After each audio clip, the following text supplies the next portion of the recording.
Márcia, é um grande prazer e uma honra ter hoje você aqui conosco, no nosso espaço 30 minutos com Pedro Martins, que é um espaço de debates com o C-Level de algumas organizações internacionais.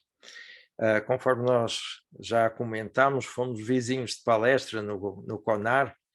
Você estava no espaço da Escola do Caos, eu estava no Gympass, que era mesmo do lado, mas nessa altura não tivemos a oportunidade de conversar e estamos aqui a conversar a 9.000 quilómetros de distância, graças a estas facilidades de comunicação que nós temos. E quero começar por parabenizá-la pela sua excelente palestra, que eu depois tive a oportunidade de assistir na internet com muito interesse, porque você, a propósito do tema da equidade salarial, que é um tema eterno, não é? Que há de vir as modas que vierem do RH, isso nunca vai passar. Mas você conseguiu fazer ali um overview dos temas que eu acho mais interessantes e mais pertinentes da gestão de pessoas contemporânea. E como você enfatizou nessa sua palestra, não é gestão de pessoas, é pessoas e gestão, porque na realidade nós estamos a falar, já o Bangberg falava que hoje a finalidade da gestão de pessoas é gerir um negócio através das pessoas, da gestão de pessoas. E eu gostaria de saber se você concorda com uma opinião que eu tenho há muito tempo, de que a remuneração é a melhor linguagem de gestão. Ou seja, às vezes as organizações, até de uma forma inconsciente, estão a induzir os seus colaboradores a um determinado comportamento pela forma como remuneram, não é?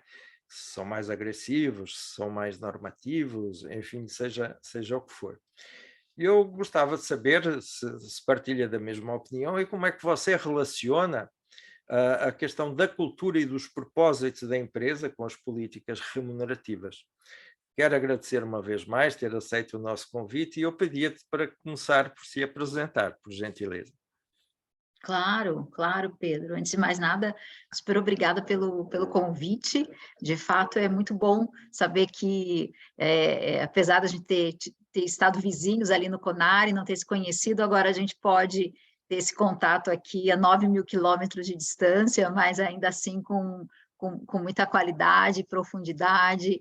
Como você me apresentou, né? Eu sou Márcia Baena, atualmente eu respondo pela vice-presidência de gestão da ZAMP, eu já vou falar um pouquinho da ZAMP, a ZAMP é o novo nome, né, da BK Brasil, nós somos o master franqueado das marcas Burger King e Popeyes aqui no país. Somos uma empresa nacional, né? Começamos como uma JV, hoje temos capital aberto e 950 restaurantes, 11 anos aí de operação, e eu estou na companhia desde o começo, né? Gosto bastante de contar para as pessoas que eu sou a colaboradora número 20, e hoje a gente tem um pouco mais de 15.000 pessoas, né? Eu sou paranaense, né? Então sei que não necessariamente só brasileiros que vão nos ouvir, mas para quem conhece o Brasil, eu sou paranaense, um estado aqui no nosso país que fica no sul. Eu estou em São Paulo desde 2010, minha formação é em psicologia. Antes de eu trabalhar na ZAMP, né, na BK, eu comecei a minha carreira na área de psicologia organizacional no SESC, que é uma empresa aqui no Brasil que faz todo um trabalho junto às associações comerciais. Depois eu trabalhei na América Latina Logística, que foi a primeira empresa do 3G com a qual eu tive contato. Depois eu trabalhei na Cargill, vim para São Paulo a convite do GPA, que é o Grupo Pão de Açúcar, que também é uma outra grande empresa aqui, até que eu voltei para o Grupo 3G, na época, então, Burger King, e que hoje se chama ZAMP. Né? Assim como inúmeros outros colaboradores dentro da companhia, eu tenho uma carreira de crescimento. Eu comecei como gerente de uma área e fui tendo uma série de oportunidades até chegar na posição da vice-presidência, né? Então, é isso, assim, basicamente é isso.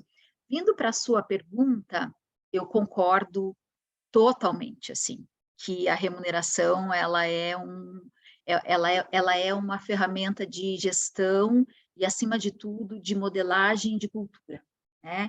E por isso que, assim, Todas as empresas, quando vão pensar na sua estratégia de remuneração, quando vão pensar nos seus modelos, precisam levar em consideração a cultura que elas querem reforçar, que elas querem moldar, que elas querem construir, né? A cultura, a gente sabe, né, tem tantas definições aí de cultura, mas eu gosto muito da mais simples, que é aquela, né, a cultura é o jeito que a gente faz as coisas por aqui, né? Então, isso Excelente, quer dizer... Oi? excelente É, definição. é o jeito que a gente faz as coisas por aqui, né? E isso tem a ver com o quê? Tem a ver com o comportamento das pessoas, né? E aí, se a gente for pensar um pouco mais, a cultura, ela acaba sendo o conjunto, né, de comportamentos, símbolos, sistemas e rituais. E a remuneração, ela é um símbolo e uma sistemática muito, muito importante dentro dessa gestão de cultura. Não tem como você falar de cultura sem pensar nos comportamentos que você vai reforçar. E uma das formas de reforço é a remuneração, né? Não é a única, né? Eu acredito muito na modelagem a partir do comportamento do líder, né? Mas dentro das ferramentas que a empresa pode dar para uma liderança, dentro das ferramentas que uma empresa pode anunciar, né, como aquilo que ela acredita, está a sua estratégia de remuneração, né? Então, uma coisa não tem como ser vista separada da outra. Se um modelo de remuneração não conversa com a cultura, você começa a não ter o walk the talk, né? Você começa a não ter a liderança pelo exemplo, você começa a pregar uma determinada coisa, falar, a defender uma determinada coisa, mas reconhecer outra. E aí você começa a ter uma empresa adoecida, né? Você começa a ter uma empresa que não sabe o que tem que escutar e o que tem que privilegiar, né? Então, por exemplo, aqui, né, no nosso caso, no caso da Zamp, a gente, fazendo um parênteses, né, a gente mudou o nome recentemente, porque como a gente vem operando mais de uma marca, até por símbolo de cultura, né?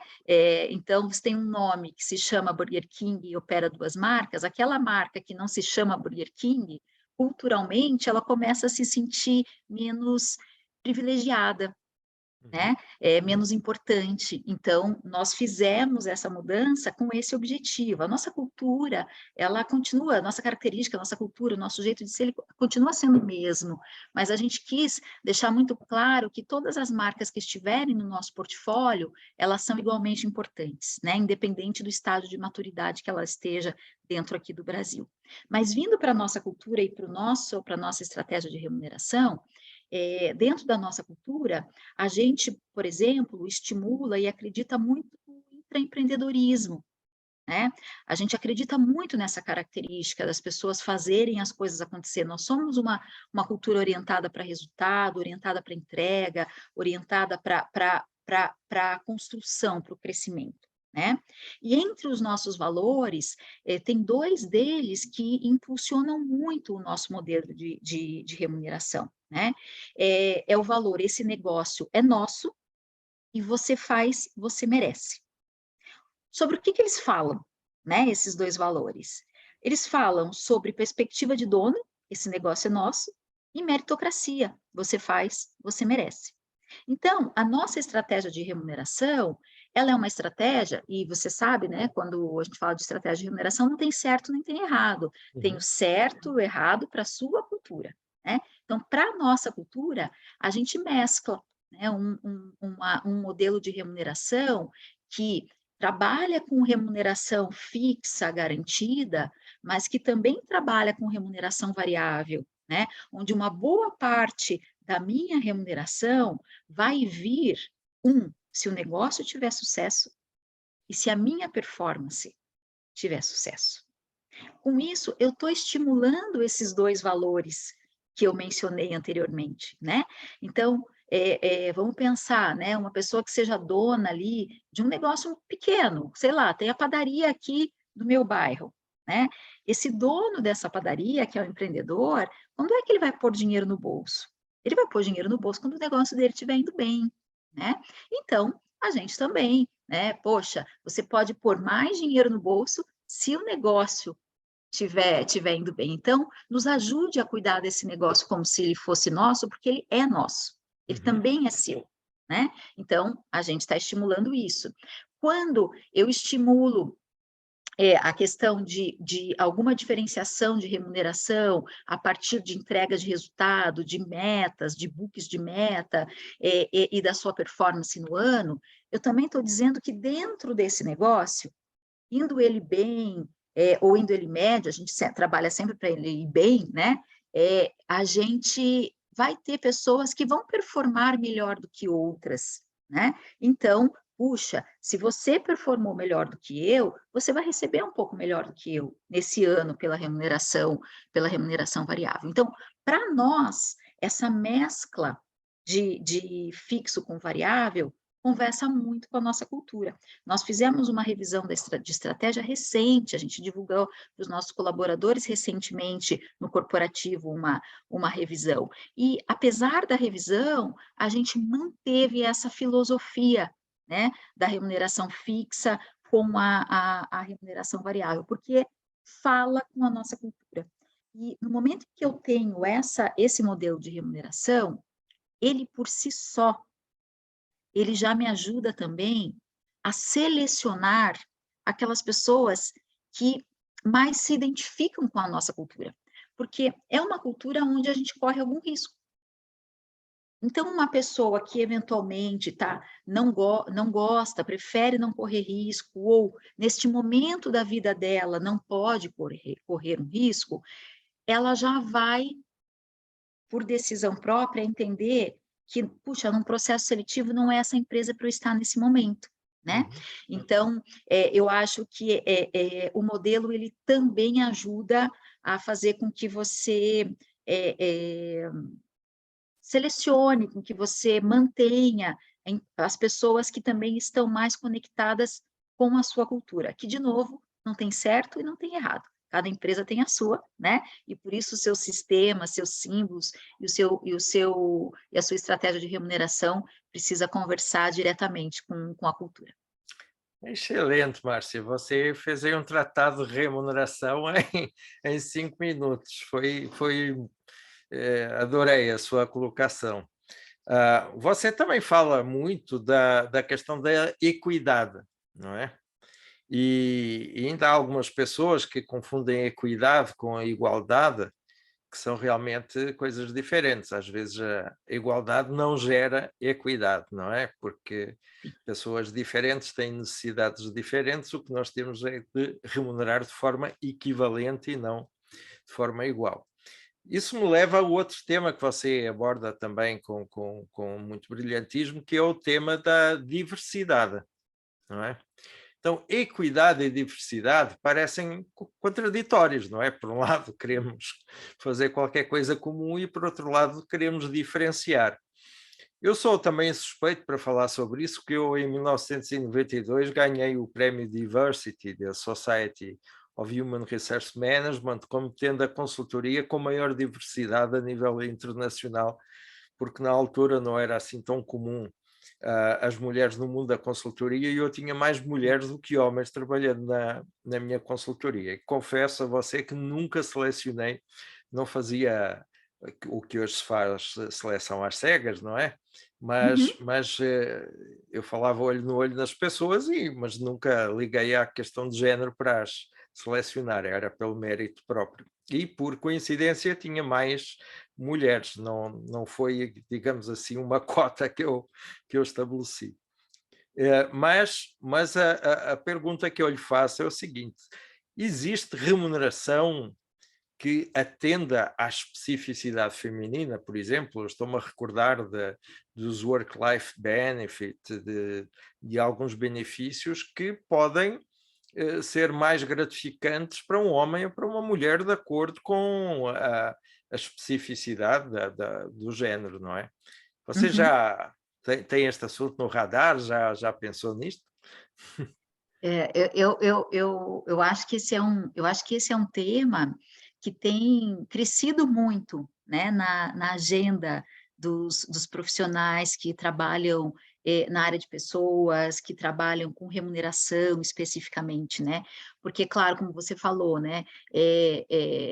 Primeiro, equidade é completamente diferente de igualdade, né? As pessoas, elas têm necessidades diferentes, e por terem necessidades diferentes, precisam, muitas vezes, de soluções diferentes, né? Remédios diferentes, enfim, a expressão que a gente queira usar, né? Eu acho que até transcende, né, muito a questão só do gênero, porque às vezes você tem um homem ou que num determinado momento de vida dele também precisa de um tipo de remuneração ou de benefício que é diferente do que ele precisava antes, né? Sei lá, antes de ter filhos, de constituir família, ou quando está estudando, ou, enfim, no momento onde enfrenta alguma questão de saúde, enfim, né? Ao longo da nossa vida, acho que a gente também vai tendo ciclos e a gente vai demandando de benefícios e facilidades, né, das empresas, do empregador, um relacionamento com o empregador diferente do que a gente, às vezes, demandava no ciclo anterior, né? Eu acho que, quando a gente fala desse tema, eu tenho visto muito, assim, ele crescer no sentido de falar muito do conceito da remuneração emocional, né? Onde aqueles aspectos que são intangíveis, né, como o reconhecimento não financeiro, aprendizagem, desenvolvimento, eles começam a entrar na conta diferente do que ele vinha, eles sempre tiveram na conta, a gente sabe disso, você que trabalha com consultoria esse tempo todo, você sabe que uma pessoa fica ou sai de uma empresa, não é só pela remuneração, a gente sabe muito Com bem certeza. disso, né?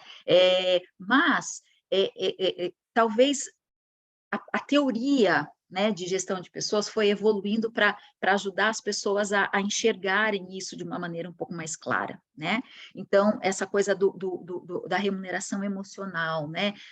Quais são aqueles outros ganhos que eu tenho no empregador onde eu estou, que, putz, não é o dinheiro que paga, mas tem um valor muito grande para o momento de vida que eu estou. Né? Então, acho que isso é muito importante. E nos benefícios, eu acho que eu tenho visto, através dos benefícios flexíveis, ou através mesmo de uma série de preocupações que as empresas vêm tendo, esse conceito ficando mais facilmente tangível também para o funcionário, também para o colaborador. Né? Porque, assim, no final das contas, o que eu vejo que a gente está falando, assim, eu não sei se você concorda, assim, quando a gente está falando de benefícios, né? A gente está falando de flexibilidade, e ao falar de flexibilidade, a gente está falando de respeito às diferenças. Então, se eu sou uma pessoa diferente de você, né, aqui no caso temos gêneros diferentes, mas poderíamos ter o mesmo gênero e ainda assim estarmos em momentos de vida que exigissem coisas muito diferentes, né? Então, se nós temos histórias diferentes, somos pessoas diferentes, e se a equidade que a gente quer, né, soluções flexíveis vão ajudar você, de alguma forma, poder poder ter soluções que atendam às suas necessidades e eu as minhas, né? Então, essas diferenças precisam ser respeitadas, e acho que quando as empresas dão esse passo para essa flexibilização nos benefícios, como em N outros aspectos de gestão, eu acho que elas dão um passo certeiro, né, para que a gente possa, de fato, falar em equidade, de fato, falar em diversidade. Tá? Eu vejo, assim, pensando na minha realidade aqui dentro da ZAMP, nós ainda temos uma jornada bem grande para percorrer nesse aspecto de benefícios flexíveis, de remuneração flexível. Eu acho que é uma coisa nova, mas com muito potencial, né? Então, a gente tem aqui práticas que muitas empresas também já têm. Então, eu vou falar de home office. Puxa, o home office, ele é, de alguma forma, um benefício desse tipo, né? Quer dizer, hoje eu estou aqui falando com você da minha casa, além da gente poder estar falando de toda a distância que a gente está, eu estou aqui na minha casa, eu estou podendo olhar algumas necessidades que eu tenho aqui na minha vida pessoal, né? Agora, embora ele seja um desse tipo de benefício, eu não gosto de falar muito dele, porque quando eu venho para a minha realidade de negócio, para o meu pessoal de loja, ele é um benefício que eu não vou nunca conseguir oferecer para eles, porque eles precisam estar lá presencialmente, porque a Uhum. loja ainda precisa desse contato físico, né. Então, eu vou querer falar um pouco mais de algumas outras práticas que a gente vem tendo, que começam a ir nesse caminho. Elas não são prontas ainda, tá, porque tem muita jornada pela frente, mas algumas coisas que a gente vem fazendo e que impacta todos.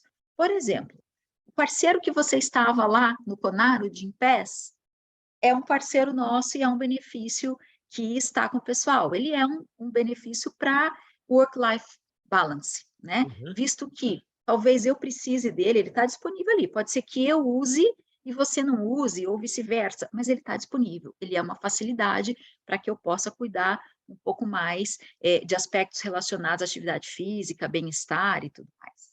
Parcerias com universidades, puxa, eu, sei lá, não, nesse momento já terminei minha graduação, não vou utilizar, já tenho outro que precisa, porque está exatamente nessa fase. O Confio, que é um canal de orientação que a gente tem, é um canal de orientação financeira, jurídica e psicológica. Então, veja, tem 3 dimensões distintas que passam pela vida das pessoas e que cada uma vai usar no momento em que precisa. Bem-estar, que é para os pais, para a colaboradora que está gestante, para o pai que também vai ser pai, né? Então, enfim, são benefícios que, embora eles não sejam financeiros, eles têm um ganho que os colaboradores reconhecem muito, né? Como, como ferramentas de apoio, de auxílio, a um alcance de uma melhor gestão, né? Desse equilíbrio vida e trabalho, né? Que embora a gente fale de equilíbrio, eu te confesso, Pedro, que eu acho que eu penso mais em desequilíbrio do que equilíbrio, porque acho que equilíbrio mesmo, assim, aquela coisa, sabe? Horáriozinho para isso, horáriozinho para aquilo, Não não existe. existe, né? Uma coisa só, né? Então, acho que Exatamente. essas ferramentas de facilidade é que podem ajudar as empresas a contribuírem para que os seus colaboradores se mantenham saudáveis, né? Não só fisicamente, mas também psicologicamente, e aí produtivos, felizes, né? E gerando bons resultados. Excelente. Já dizia o Charlie Chaplin que se você não quer trabalhar, escolhe uma profissão que você gosta, porque aí você vai estar sempre se divertindo. É, Então não agora, tem, agora, eu, desculpa. não, por isso não tem esta divisão, a pessoa empregado, a pessoa pai, a pessoa vizinho, é uma pessoa, não é? Exato, exato, não tem como, né. Agora, sabe, Pedro, uma coisa que eu vejo também quando a gente fala desse tema, que eu percebo, é que é um tema que tem ganhado espaço nas empresas, mas que a própria força de trabalho, né, ela também começa a prestar mais atenção nesse tipo de benefício, né, ela começa a quantificar um pouco mais isso, então, e acho que esse é um movimento também muito interessante, porque às vezes a pessoa troca lá, vai para uma outra empresa por remuneração, vai ganhar 10, 15, 20%, sei lá eu quanto a mais, mas não leva em consideração esses outros ganhos, né?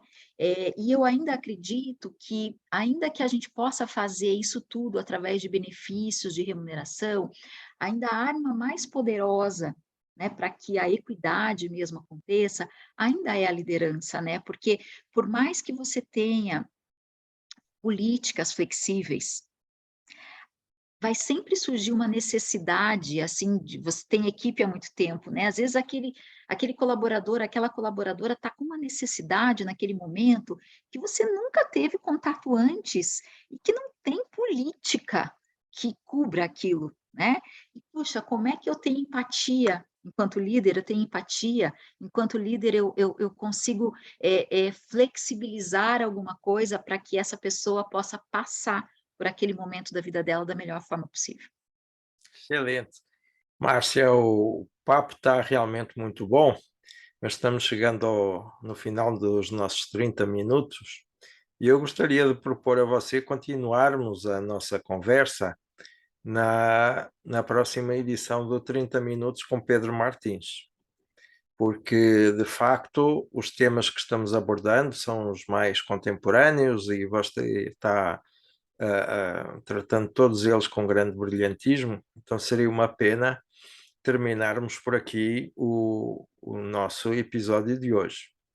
Então, me despeço de você, agradecendo uma vez mais ter estado conosco hoje e partilhado todo o seu conhecimento e experiência, e nos encontramos no próximo episódio de 30 Minutos com Pedro Martins.